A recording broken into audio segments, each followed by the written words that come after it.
The verb is a word which shows an action, a state और position. Definition है, याद रखिएगा, the verb is a word which shows an action, a state और position. तो इसको हम थोड़ा सा अच्छा से जानेंगे, क्योंकि इसको यदि आप नहीं जानते हैं, इसको अगर नहीं जान पाए तो शायद आप इंग्लिश में कुछ नहीं जानिएगा। चलिए इसके कुछ मेन पार्ट्स हैं जिसको हम जान लेते हैं कि वर्ब क्या है और वर्ब को हम कैसे समझेंगे। तो इसको हम क्लासिफिकेशन करके यानी कि वर्गीकरण करके और आपको समझा रहे हैं। तो फर्स्ट सबसे पहले हम जानेंगे मेन वर्ब को, यानी कि इसको हम पॉइंट देते हैं 1, और 1 में सबसे पहले हम देंगे क्या, मेन वर्ब। तो मेन वर्ब क्या है, जैसे मेन वर्ब को हम जानेंगे जैसे कॉल, रीड, प्ले, राइट, से, etc। देखिए, तो ये मेन वर्ब है। मेन वर्ब में हम कोई बदलाव नहीं करते हैं, किसी प्रकार का इसमें कोई चेंजिंग नहीं होता है, जैसे है ठीक वैसे ही इसको हम लिख देते हैं। यानी कि मेन वर्ब या मेन वर्ब को हम एक चीज और बोलते हैं, प्रिंसिपल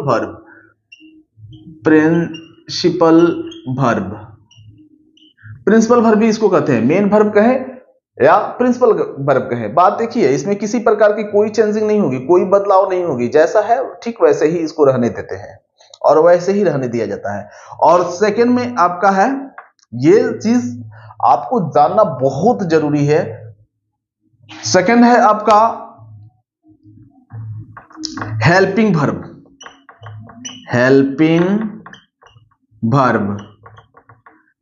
वर्ब या इसका एक और नाम है जिसको हम कहते हैं auxiliaries verb, AUXILIARIES, auxiliaries verb, VERB, auxiliaries verb.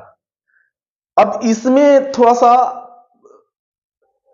बारीकी से इसको समझते हैं, क्योंकि अगर हेल्पिंग वर्ब या ऑक्सिलरीज वर्ब को एक ही में अगर बता दिया जाए तो आपको थोड़ा सा समझने में कठिनाई होगी। तो आइए इसको हम डिफाइन करते हैं, इसके पार्ट्स, 2 पार्ट्स में इसको समझते हैं। हेल्पिंग वर्ब या ऑक्सिलरीज वर्ब को हम 2 पार्ट में समझते हैं। इसको ए में लिखते हैं primary, PRIMARY, primary auxiliaries verb,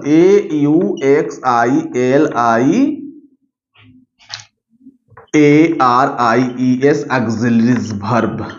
अब देखिए, प्राइमरी ऑक्सिलरीज वर्ब किसे कहा जाता है, इस बात को आप समझिए। इन वर्ड्स को हमेशा याद रखिएगा, जब भी आपके काम आएगा तो आपको याद आ जाएगा कि हाँ ये प्राइमरी ऑक्सिलरीज वर्ब है। इन्हें कैसे याद रखेंगे, देखिए, am, is, are, was, were, do, does, did, has, have, had। देखिए, ये टोटल 11 होते हैं, जैसे am, is, are, was, were, do, does, did, has, have, had. 1 2 3 4 5 6 7 8 9 10 11। यानी कि आप इंग्लिश में प्राइमरी ऑक्सिलरीज वर्ब 11 होते हैं, याद रखिएगा। हमेशा इसको याद रखिएगा कि प्राइमरी ऑक्सिलरीज वर्ब की जो संख्या होती है वह 11 होती है। इससे ना एक कम होती है और ना अधिक होती है। पूरे इंग्लिश इन्हीं पर टिकी है। यदि आप कोई भी वाक्य बनाएंगे तो इनमें से कोई ना कोई आपको मिलेगा ही मिलेगा। सेकंड आपका है, ऊपर आपने लिख लिया होगा, इसलिए इसको हम इरेज करते हैं। देखिए अब इसमें दूसरा बी में आप लिखेंगे तो बी में आएगा आपका मॉडल्स, MODALS मॉडल्स, या मॉडल्स कहेंगे या मॉडल ऑक्सिलरीज वर्ब कहेंगे। Model AUXILI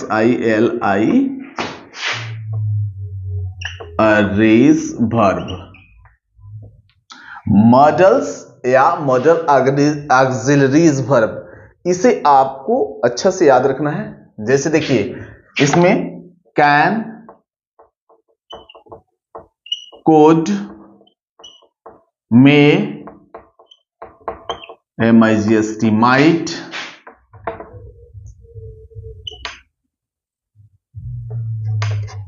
would,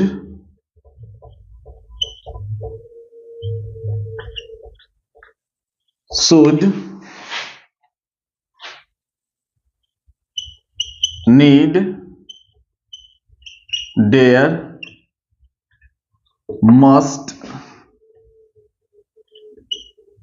used to, ought to,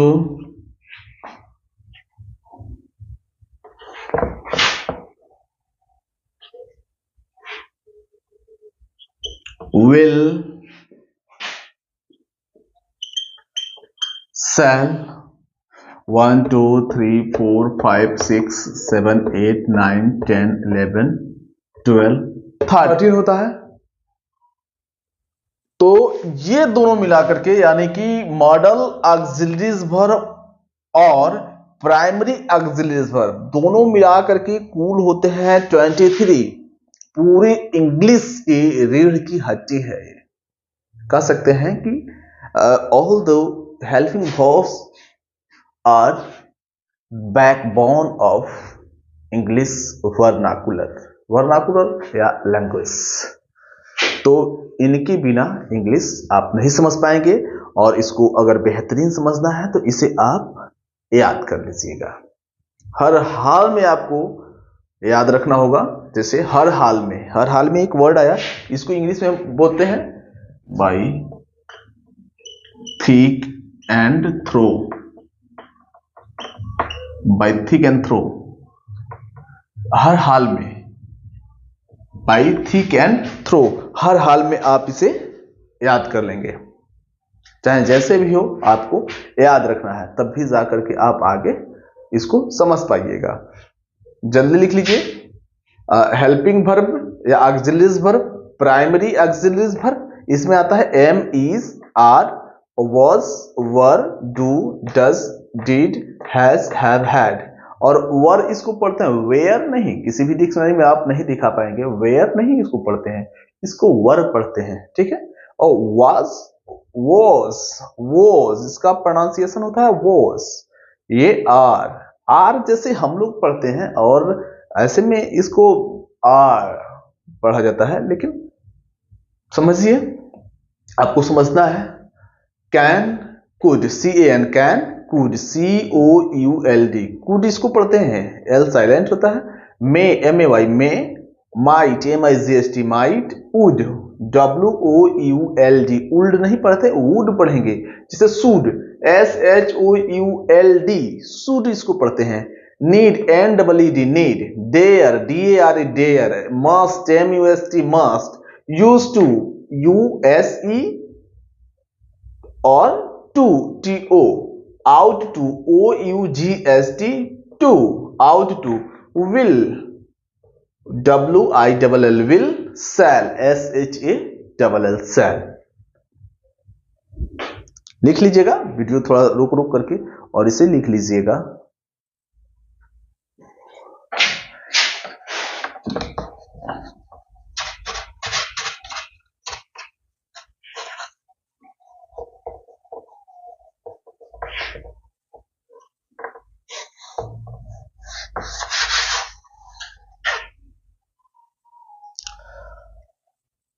अब आएंगे हम 3 में, यानी कि इसके जो पार्ट्स हैं उसको हम 3 को जानेंगे।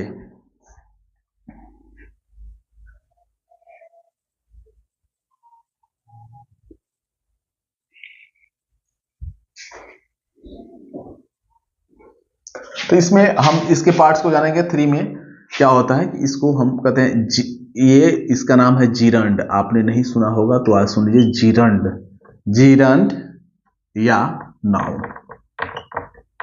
देखिए जीरंड या नाउन कामा देंगे, लिखेंगे present, PRESENT, PRESENT, present participle, participle या V4। तो प्रेजेंट पार्टिसिपल या V4, जिरंड या नाउन। अब इसे हम कैसे समझेंगे कि जिरंड कब होता है, नाउन कब होता है, और प्रेजेंट पार्टिसिपल कब होता है, और V4 कब होता है। ये वर्ब में ही हमको पढ़ना है और हम अपने आवश्यकता अनुसार पढ़ रहे हैं, सीख रहे हैं। आपके आवश्यकता अनुसार ही बताया जा रहा है, क्योंकि आपको हल्का करके बनाया जा रहा है। ऐसा नहीं कि आपको बता दिया जाए तो फिर आपके बुक में ही रह जाएगा। तो आपको समझना है एकदम बिगिनिंग से लेकर के और हाई तक पहुंचना है, यानी कि बेसिक टू एडवांस। तो आप बेसिक अच्छा से समझिएगा, तभी एडवांस में आप प्रवेश कर पाएंगे, अन्यथा नॉट फिजिबल। हाँ, फिजिबल एक वर्ड है, फिजिबल लिख लीजिएगा वर्ड मीनिंग में, feasible, FEASIBLE, feasible it means possible. Possible लोग कहते हैं ना किसी भी बात में ये पॉसिबल नहीं है, यानी बस की बात नहीं है, तो उसको फिजिबल भी हम कह सकते हैं, फिजिबल भी बोल सकते हैं। ठीक है, फिजिबल, फिजिबल मीन्स पॉसिबल।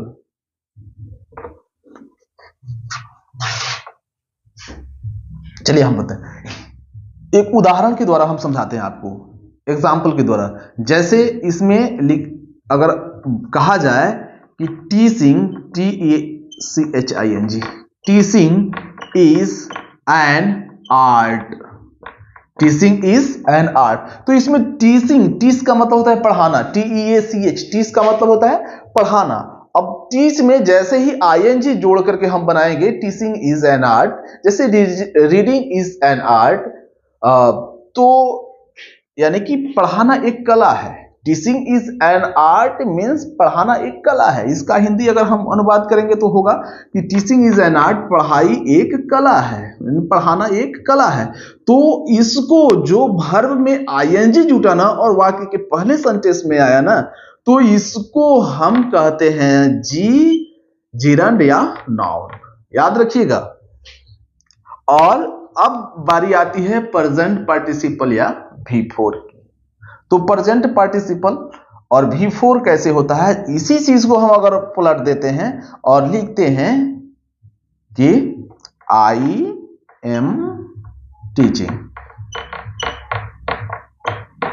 अब देखिए इसमें भी टीचिंग में V4 लगा है, लेकिन ये क्या है ना, हेल्पिंग वर्ब के बाद आ रहा है, वाक्य के अंत में आ रहा है, यानी कि क्रिया को ये दर्शा रहा है। यहां पर नाउन और जिरंड का काम नहीं कर रहा है, तो इसलिए इसको हम क्या कहेंगे, PP कहेंगे। PP प्रेजेंट पार्टिसिपल कह सकते हैं, या इसको हम कह सकते हैं कि V4 है, वर्ब का चौथा रूप है। इसे हम वर्ब का चौथा रूप कह सकते हैं। अब इसको कुछ समझना पड़ेगा हमें कि V4 कब होता है और कैसे होता है, इसको अच्छा से समझेंगे हम। लेकिन अब इसको पूरा क्लियर कर लेते हैं, उसके बाद से समझते हैं उसको। V4 एक चार्ट पढ़ाया जाएगा, इसके बाद से जस्ट आपको चार्ट पढ़ाया जाएगा, जिसमें लगभग आपको 3 या 400, या आपके बुक में नहीं होगा, 400, 500, 600 तक वर्ब चार्ट आपको पढ़ाया जाएगा लगातार। कल का जो क्लास होगा उसमें सिर्फ वर्ब चार्ट ही पढ़ाया जाएगा, और वर्ब चार्ट में चाहे जितना समय लग जाए आप कंटिन्यू हो जाइएगा, आप लिखिएगा, क्योंकि वो लंबा है, 500-600 वर्ड में नहीं, यानी कि 6 से अगर वर्ब चार्ट आपको हम बता रहे हैं तो 6 छत्री 1800 हो गया, यानी कि 1800 पूरी क्लास ही स्टैंड होकर के हम सब चीज आपको बताएंगे। और कल हाथ आपका दुखे नहीं, आप इसे पूरा नोट करिएगा, और अर्थ सहित अर्थ आपको जो हाँ समझ में नहीं आएगा, आप लोग तो सेंसियल है, आप मेरे स्टूडेंट हैं, तो आप समझते ही हैं V4 और V5 और मेन वर्ब। लेकिन इसको पार्ट वाइज नहीं समझते हैं कि ये V1 है तो इसका V2 क्या होगा, V3 क्या होगा। तो उसको हम समझाएंगे कल के क्लास में। आज इतना ही जानिए। हाँ, इसके बाद से आप जिरंड नाउन प्रेजेंट पार्टिसिपल समझ गए, V4 समझ गए कि क्या है, लेकिन V4 में कुछ रूल है, उसे समझिए कि V4 बनाते समय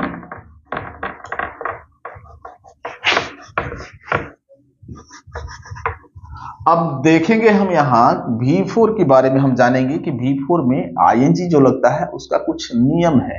जैसे मैं आपको समझा रहे हैं, इसका एग्जांपल भी दे रहे हैं, EX एग्जांपल दे रहे हैं। जैसे कट आ गया, CUT कट, तो कट में देखिए T जो है कॉन्सोनेंट है और ठीक इसके पहले एक वोवेल है, तो ऐसे हालत में यदि ऐड करते हैं ING तो लास्ट वाला डबल हो जाएगा। कुछ भी बिना सोचे समझे आप लिख दीजिएगा, CUTTING कटिंग।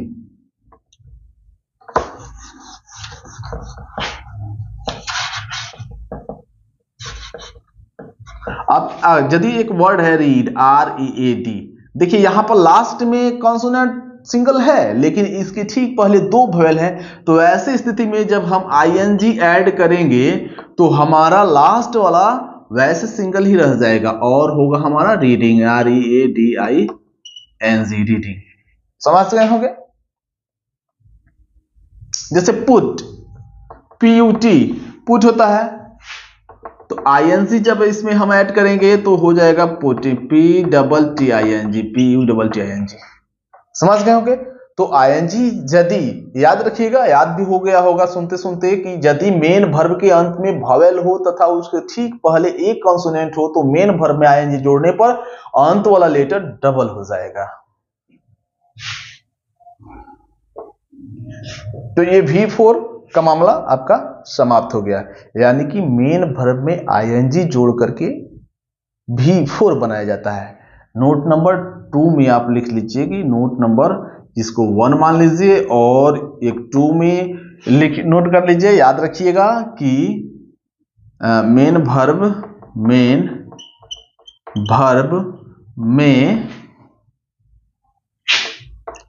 ING जोड़कर V4 या प्रेजेंट पार्टिसिपल बनाया जाता है, याद रखिएगा। तो V4 का मामला आपका यही समाप्त होता है, क्योंकि V4 में कुछ नहीं करना है, बस मेन वर्ब में ING जोड़ना है, ऐड करना है। जैसे बहुत सारे हैं वर्ब, उसी मेन वर्ब में ING जोड़ा जाता है। V4 का समाप्त हो गया। उसके बाद से आपका थर्ड में, यानी कि थर्ड जो आपका चल रहा था वर्ब का, तो वो उसमें अब आइए फोर्थ में आइए। इसको हम कहते हैं इन्फिनिटिव वर्ब,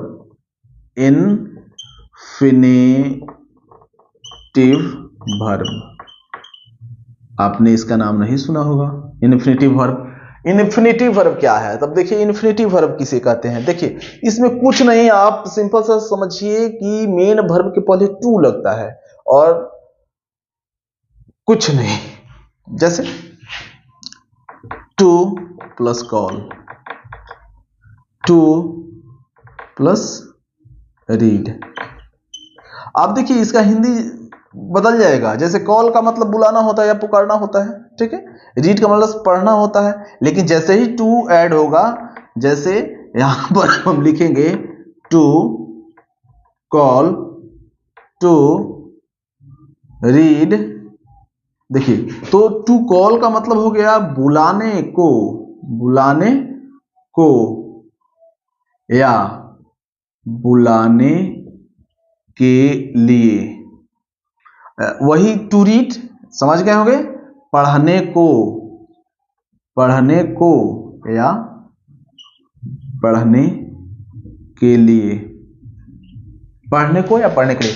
अब देखिए इस प्रकार से आप बना सकते हैं, जैसे कि ठीक ऐसे आप कह सकते हैं, जैसे पढ़ने को, जाने को या जाने के लिए, तो टू गो, टू प्ले खेलने को या खेलने के लिए, टू लाफ हंसने को या हंसने के लिए, टू राइट लिखने को या लिखने के लिए। ऐसे तमाम बना सकते हैं। मेन वर्ब में क्या करना है, टू ऐड करना है, बस मेन वर्ब में उसके पहले टू ऐड करेंगे हमारा इन्फिनेटिव वर्ब बन जाएगा। तो ये वर्ब यहाँ एंड हो गया। और इसके बाद से आपको वर्ब चार्ट पढ़ना है। लगभग कितना याद रखना है? कम से कम 500 आपको याद रखना होगा वर्ब, सिर्फ वर्ब। जैसे उठना, बैठना, खेलना, चलना, मरना, जीना, हंसना, आना, जाना। ये वर्ब जो है, ये जो क्रिया है, जो काम है, उसको लिखाया जाएगा और आपको इसकी सभी पार्ट्स को याद रखना होगा। V4 तो आपको समझ में आ गया, फाइनली समझ में आ गया होगा कि V4 में ING जोड़ते हैं, बस कुछ नहीं करते हैं। V4 में मेन वर्ब होता है और मेन वर्ब के अंत में हम ING ऐड करते हैं, V4 बन जाता है। उसका एक शर्त था, एक नियम था जो आपको बता दिया गया कि किसी भी वर्ब के लास्ट में यदि वन यानी सिंगल कॉन्सोनेंट हो और उसके ठीक पहले सिंगल यानी कि एक वावेल हो, तो ऐसी हालत में उसमें ING जोड़ेंगे तो लास्ट वाला जो कॉन्सोनेंट है डबल हो जाएगा।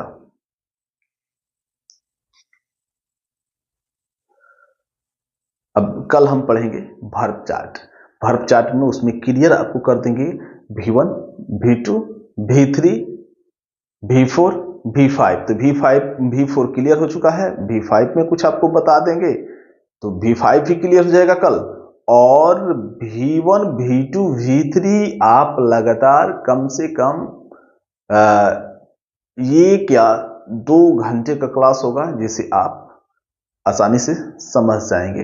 लेकिन आपको बस यही काम करना है कि कॉपी पेन हमेशा रखिए साथ में और इसे लिखते जाइए और याद करते जाइए। आप जितनी बार लिखेंगे ना उतना ही आपको याद होगा। और जब भी आपको दिक्कत हो रहा है तो वीडियो खोलिए और देखिए।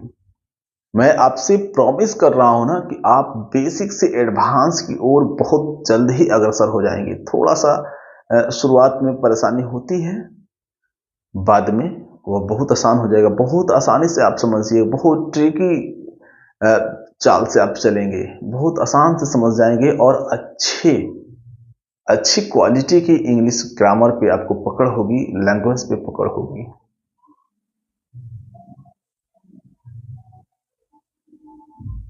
चलिए तब तक के लिए विदा लेते हैं। सत्यमेव जयते।